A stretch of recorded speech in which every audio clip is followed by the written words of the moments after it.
Ramdam na ang matinding bigat ng sunod-sunod na taas presyo ng produktong petrolyo sa lalawigan ng Cagayan ngayong linggo. Petron, Diesel Max 84.90, Turbo Diesel 86.90, Extra Advance 78.40, XCS 79.40. Caltex Gasoline Station, Diesel 83.78, Regular 73.98, ang premium nila ay 72.82.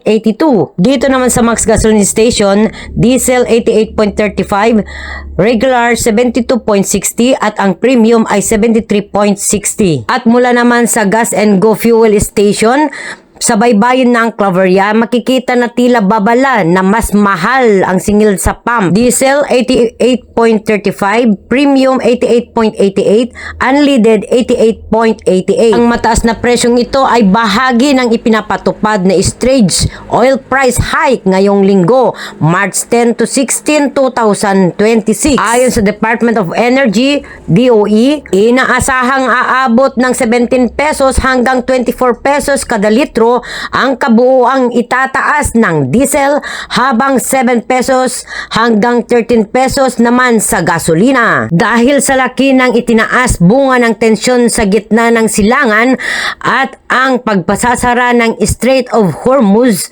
pinayagan ng pamahalaan ang mga kumpanya ng langis na unti-untiin ang pagpataw at pagdagdag singil upang hindi mabigla ang publiko. Sa mga liblib at malalayong bayan gaya ng Claveria, mas ramdam ang taas presyong kumpara sa Metro Manila dahil sa dagdag ng logistics cost o gastos sa pagbiyahe ng krudo. Sa kasalukuyan, ang presyo sa Claveria ay pumapalo sa halos 88.40 na mas mataas na sa price cap na ipinatupad noong nakaraang linggo. Inihayag ni Pangulong Marcos Jr. na maaaring niyang gamitin ang emergency powers upang bawasan ang fuel excise tax kapag nanatiling mataas ang presyo ng Dubai crude. Mahigpit ang babala ng DOE laban sa mga mapagsamantalang gasolinahan na magpapatupad ng sobrang taas ng presyo o nag-hold ng supply. Kabila ng mahal na gasolina,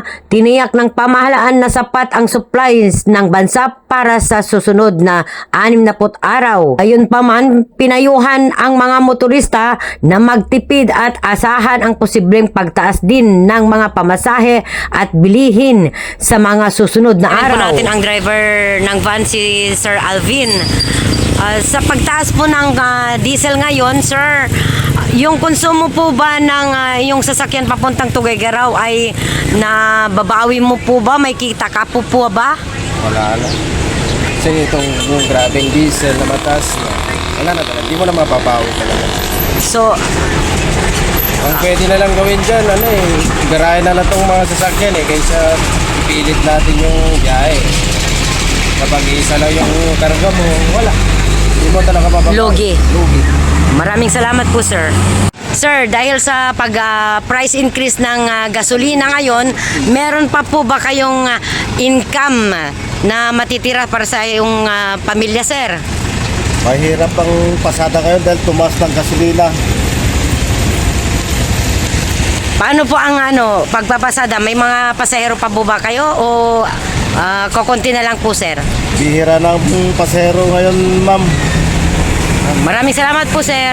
Kakapanamin po natin si Sir Edwin dahil nagpakarga po siya dito sa gasolinahan at nakiusap ko sa kanya upang magipagpanayam. Gaano po ba kayo naapektuhan ngayon dito sa pagtaas po ng Grabe po. premium diesel po? Grabe po. Dati nagkakarga ako ng mga 2,000. Ngayon 500 na lang. Kasi wala, hindi kaya. Hindi po kaya. Hindi kaya ng bulsa. Kaya konti-konti lang. Basta may mabibili. Okay. So, maraming salamat po, sir. Okay. At yan ang mabuhay Radio Japan Worldwide. Sa bawat oras, sa bawat hinig, mananatili kaming walang takot, walang pinapaboran. Ako po si May Taro Pagkawili mula sa Claveria, Cagayan.